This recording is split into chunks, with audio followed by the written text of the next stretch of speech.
Donc, nous voici à notre deuxième partie.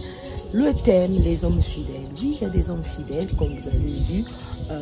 Monsieur Magid Michel, qui a bel et bien déclaré qu'il est un homme fidèle, qui ne peut pas tromper sa femme. Voilà, nous allons voir comment un homme qui se fait distinguer, parce qu'aujourd'hui les hommes fidèles sont devenus rares. Il y a même des femmes qui ne croient pas qu'il y ait des hommes fidèles. Vous savez, dans la vie, à chaque fois qu'il y a une chose et son contraire, s'il y a une chose, il y a son contraire. Nous sommes dans un monde où il y a le bien et le mal. Vous savez pourquoi? Parce que depuis que le premier homme, le premier couple, dans le jardin d'Éden, quand ils ont mangé le fruit de l'arbre, de la connaissance du bien et du mal, le bien et le mal vraiment accompagnent notre monde. Voilà. Donc, s'il y a des hommes infidèles, il y a des hommes fidèles. Ok? Il y a toujours le bien et le mal. Depuis, vous voyez l'avion, voilà, qui nous permet de se déplacer, de quitter un pays, d'aller d'un pays à un autre ou d'un continent à un autre. C'est bien, mais il y a des crashs d'avion. Même les voitures qui nous permettent de se déplacer facilement, il y a des accidents de voiture, des accidents de route. Donc on le sait, tous les médicaments qui soignent, il y a également des inconvénients. C'est ça que lorsque tu lis la notice, on t'explique bien les effets secondaires. Donc tout ce que nous faisons, c'est ça, le couteau, on coupe vraiment la viande, je sais pas, la chair, tout ce que nous connaissons, nous utilisons le couteau et tout, mais le couteau aussi tue. Vous voyez, tout ce que les hommes ont créé, il y a le bien et le mal. Donc, s'il y a des faux, il y a des vrais. Donc, il n'y a pas que des hommes infidèles. Parce que dans la mentalité de plusieurs femmes, c'est qu'il n'y a pas d'homme fidèle. On nous a toujours dit ça. Moi, on m'a toujours dit que tu ne trouveras pas un homme fidèle. Donc, vis avec. Donc, il y a des hommes fidèles. Il y a des hommes fidèles. Il y a des hommes fidèles. Je vous assure qu'il y a des hommes fidèles comme Michel, comme monsieur Michel Magid qu'on a vu. Donc il y en a tellement, il y en a, ils sont rares, mais il y en a. Donc cela va déjà encourager une femme qui aspire au mariage. Cela aussi va encourager une femme qui vient de se marier, qui se dit bon, moi je dois jouer, je vais jouer le rôle d'un flic. Voilà, je vais être là, inspecter tous les coins, les recoins de la vie de mon mari, parce qu'il n'y a pas d'homme fidèle. Non, en fait, c'est vraiment pas ça. Voilà. Il faut croire que la fidélité existe parce que cela existe. Il y a des hommes qui sont fidèles. Mais ces hommes-là ne sont pas nombreux. Donc voilà. Donc vous pouvez marquer cela dans les commentaires. Il y a des hommes qui sont fidèles. Je veux voir. Je veux qu'aujourd'hui les mentalités changent. C'est la raison pour laquelle nous faisons cette émission. Pour renverser les forteresses, les hauteurs, les raisonnements. Voilà, ces mythes.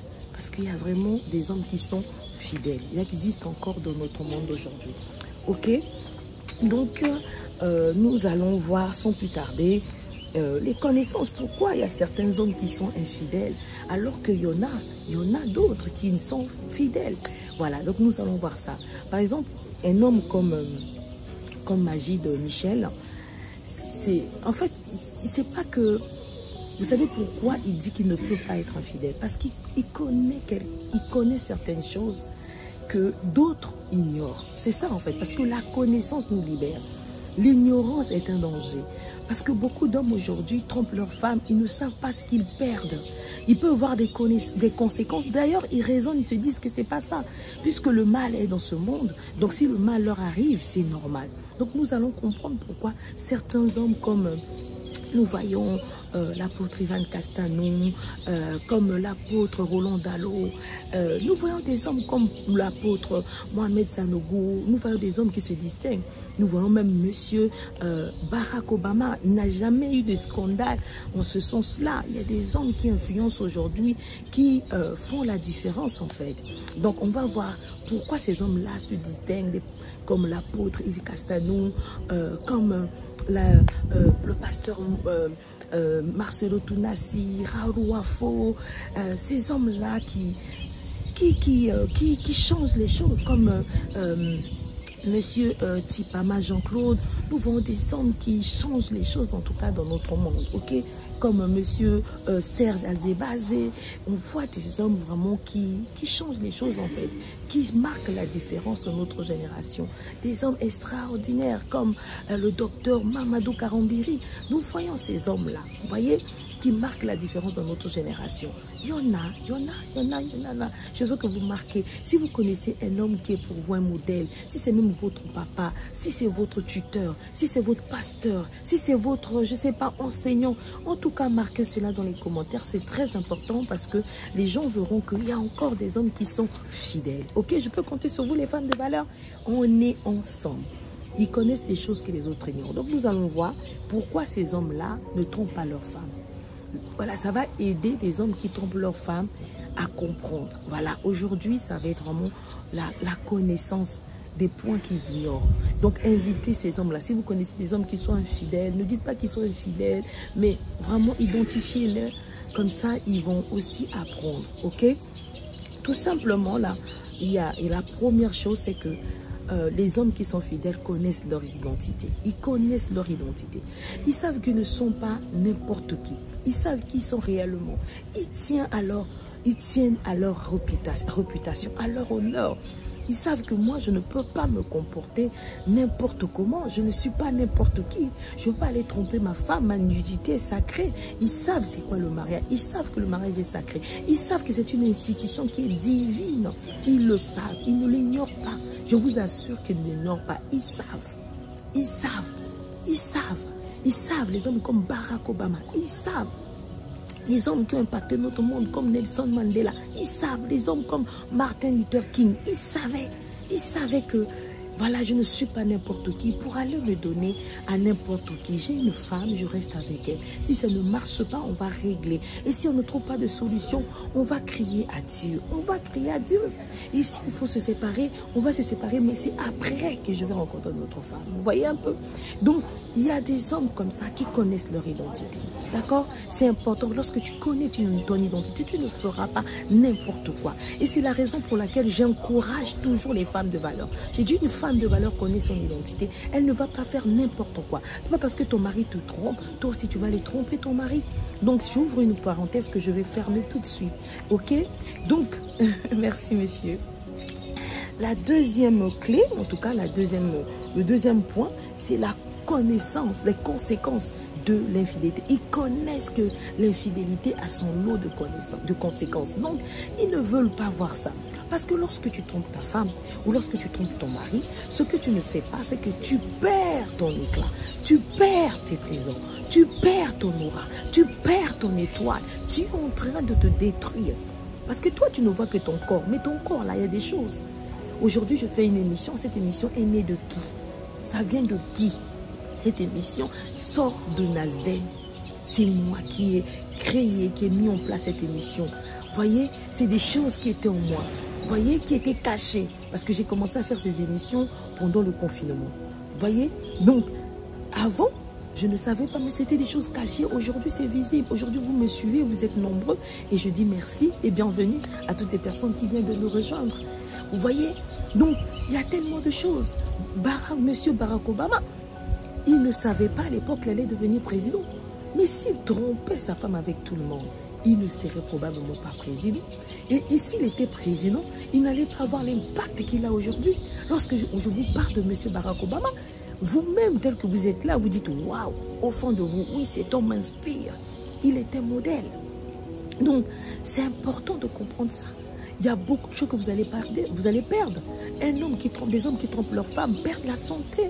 Ils ont des maladies sexuellement transmissibles. Ils ont des maladies incurables, comme le diabète qui arrive. Ils ne savent pas pourquoi.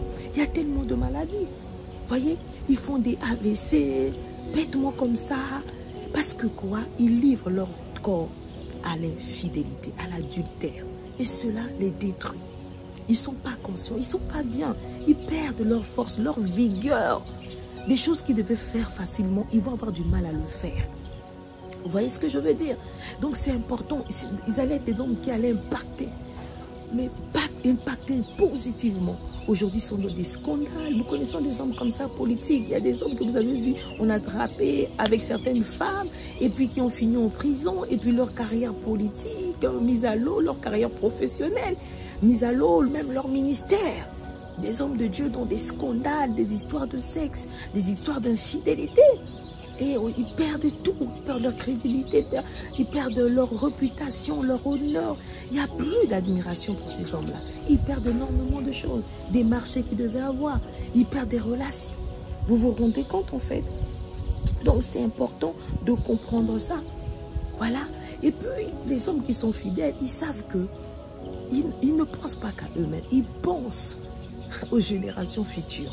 Ils pensent à leurs enfants. Tu es un père, tu ne peux pas être là, tu dis je m'en fiche, je fais ce que je veux de mon corps, mais ton fils à toi. Comment est-ce qu'il peut être fier d'un père qui est infidèle? Même si aujourd'hui nous sommes dans une génération où on appelle ce qui est bien mal et ce qui est mal bien, mais un enfant normal qui a toute sa tête, qui va être grand, ne peut pas être fier d'un père qui est infidèle, qui est sans cesse à tromper sa femme ou la femme qu'il avait épousée, mais je ne sais pas. Vous voyez ce que je veux dire? Donc c'est important. Pensez aux générations futures. Aujourd'hui, quand on parle de Martin Luther King, on ne voit pas que nous, il y a eu infidélité. Quand on parle de Nelson Mandela, c'est tout ça qui fait en sorte que nous puissions apprécier ces hommes qui ont impacté notre génération. Alors tu ne peux pas penser qu'à toi-même parce qu'il n'y a pas que toi. Il y a tes enfants, il y a tes petits-enfants, il y a le monde des générations futures qui doivent applaudir ton passage sur cette terre, qui doivent apprécier, qui doivent vraiment admirer ce que tu as fait, ce que tu as donné. Parce qu'on ne vient pas dans ce monde par hasard, on a été créé pour un but. Et lorsque tu es dans l'infidélité, tu salis tout ça. Et tu réduis ça vraiment sombre, à néant. Donc c'est important en fait. Vous voyez, pensez aux générations futures. Après votre mort, qu'est-ce qu'on dira de vous? Vous voulez être connu parce que vous étiez un homme frivole? Mais non, il n'y a rien d'excitant, il n'y a rien de beau, il n'y a rien de merveilleux, il n'y a rien de glorieux dans ça. Moi, je ne peux pas être là à acclamer, à applaudir un homme qui a été infidèle. Je veux avoir de la compassion, mais je ne veux pas être là à admirer.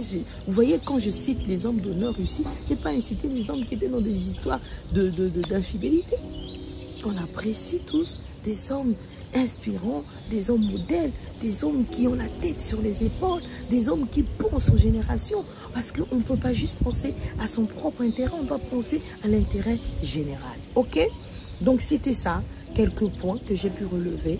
Ces 3 points probablement pour ces femmes, ces hommes qui sont fidèles. D'accord? Ce qui différencie ces hommes, parce qu'ils ont cette connaissance. Parce que sans la connaissance, tu péris. Tu vas souffrir et tu vas avoir des lourdes conséquences comme on a vu, des lourdes conséquences comme on a vu. Ok? Donc, en conclusion, l'infidélité est un choix. La fidélité aussi, c'est un choix. Il y a des hommes qui ont juré, qui ont dit peu importe, je ne vais jamais être infidèle. C'est un choix. Moi, par exemple, je suis fidèle parce que j'ai pris la décision. Moi, j'ai dit, moi, je vais être une femme fidèle. Et j'ai toujours été fidèle. Vous voyez ce que je veux dire? Donc, c'est important, tu prends la décision et tu fais en sorte de rester fidèle. Comme bien même l'autre en face de soi, mais toi, tu restes ferme. Ferme sur tes convictions, ferme sur tes décisions, sur tes choix. Donc, c'est une décision. On est fidèle parce qu'on a pris la décision d'être fidèle. Peu importe, même si j'ai épousé une mauvaise femme, j'ai épousé un mauvais mari, mais je reste fidèle parce que je veux faire ma part dans l'institution, parce que je suis conscient et je suis consciente que je rendrai les comptes. Et comme je sais que je rendrai des comptes, je dois tout faire pour tenir jusqu'au bout, pour être ferme jusqu'à la fin.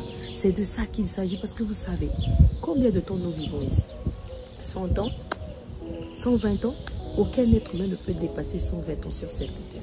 Parce que c'est ce que le Créateur a dit. Et sa parole est la vérité. Et nul ne peut être au-dessus de sa parole. Nul ne peut dépasser sa parole. Il n'y a aucun être humain. Des fois, je vois même, oh non, cet homme ou cette femme a vécu 138 ans. C'est faux. C'est faux. C'est faux. 120 ans. Prenez la Bible, lisez. C'est ce que Dieu a dit. D'accord? Donc, il faut vraiment comprendre que 120 ans, c'est très peu comparé à notre éternité. Là où il n'y a pas de fin. Là où on va vivre des siècles et des siècles. Déjà, quand tu es fidèle, tu vas finir en enfer. Parce que les infidèles ne vont pas hériter, excusez-moi, le paradis. C'est comme ça. C'est pas ce que moi je veux. C'est pas je raconte des choses pour raconter. C'est ce que le Créateur a dit. Et si tu ne crois pas, mais tu verras ça après la mort. Malheureusement, tu verras ça seulement après ta mort et ça va être trop tard. Et c'est pas ce que je te souhaite. Parce que c'est des choses qui ont déjà été écrites pour nous. Tu es né un homme parce que quelqu'un a décidé que tu sois né un homme. Ça a déjà été écrit. Donc même si tu ne veux pas, aujourd'hui tu dis je vais changer, je vais devenir une femme, c'est ton problème, tu es né homme. Quelqu'un l'a décidé. Donc il y a des choses comme ça, nous devons comprendre les choses. Ok? Donc c'est important, c'est important, c'est important. Et les hommes peut-être infidèles qui sont ici, ou bien des personnes, hein, ça peut être des femmes, qui ne veulent pas être infidèles, mais qui à chaque fois tombent dans l'infidélité, la solution c'est Dieu. C'est Dieu, il n'y a que Dieu qui donne la force, il n'y a que Dieu qui fait en sorte que tu tiennes. Lorsque les tempêtes arrivent, lorsque tu as des moments difficiles, lorsque tu as des pulsions qui montent et tout ça, il n'y a que Dieu. On sait que derrière tout ça, il y a une guerre qui est spirituelle, qui combat le mariage et qui arrache les hommes de la fidélité, qui les emmène dans la poubelle qui est l'infidélité. Vous voyez? Donc si vous n'arrivez pas, la solution c'est Dieu. C'est Dieu, je vous assure. Aujourd'hui, si je suis fidèle, je vais dire c'est Dieu. C'est lui qui me donne la force. C'est lui qui me met cela dans mon cœur, qui me donne cette capacité d'être fidèle. Et aux hommes, comme vous voyez, comme Michel Magid, c'est Dieu qui lui donne la force. Il ne l'a pas caché. Il n'a pas caché sa foi. Vous voyez, il a dit qu'il ne peut pas prendre deuxième femme. Donc, il est contre la polygamie. Oui, parce que même Dieu est contre la polygamie. Mais bon, je ne vais pas rentrer dans ça parce que ça, c'est quelque chose que je n'arriverai pas à convaincre les gens. Les gens sont dans leur mentalité. Il faudra jusqu'après leur mort, lorsqu'ils verront Dieu, qu'ils vont comprendre. D'accord? Mais Dieu a dit que tu sois fidèle à ta femme, que tu aimes ta femme. Il n'a pas dit Marie aime tes femmes. Il a dit Marie aime ta femme. Et lorsqu'il a créé un homme et une femme dans le jardin d'Éden, il n'a pas créé un homme et deux femmes. Il n'a pas créé un homme et trois femmes. Il a manifesté un homme et une femme. C'est ça son modèle. Et je pense que ça c'est clair. Maintenant, s'il y a des gens qui prennent plusieurs femmes, c'est eux. S'il y a des gens qui le font, c'est parce qu'ils sont dans l'ignorance. Et Dieu nous montre des cas comme ça pour que nous puissions tirer des leçons. Un homme comme David a eu plusieurs femmes. Un homme comme Salomon. Un homme comme Abraham. C'est pas que nous devons les suivre. Ils ne sont pas parfaits. Si c'était le cas, Dieu allait manifester un homme et plusieurs femmes. Réfléchissons. Ne faisons pas les choses pour faire ou parce qu'on nous a dit, on est intelligent. On doit réfléchir. D'accord? On doit réfléchir. Dieu ne change pas. S'il a créé un homme et une femme, il a créé un homme et une femme. Il ne change pas. Il est le même hier, aujourd'hui, éternellement. Sa parole ne change pas. Depuis que le monde est mort, nous voyons le ciel. Est-ce qu'un jour le ciel est tombé comme ça? Non. Il y a des choses que Dieu, quand il crée des choses, il sait. Ces choses sont éternelles, comme lui-même.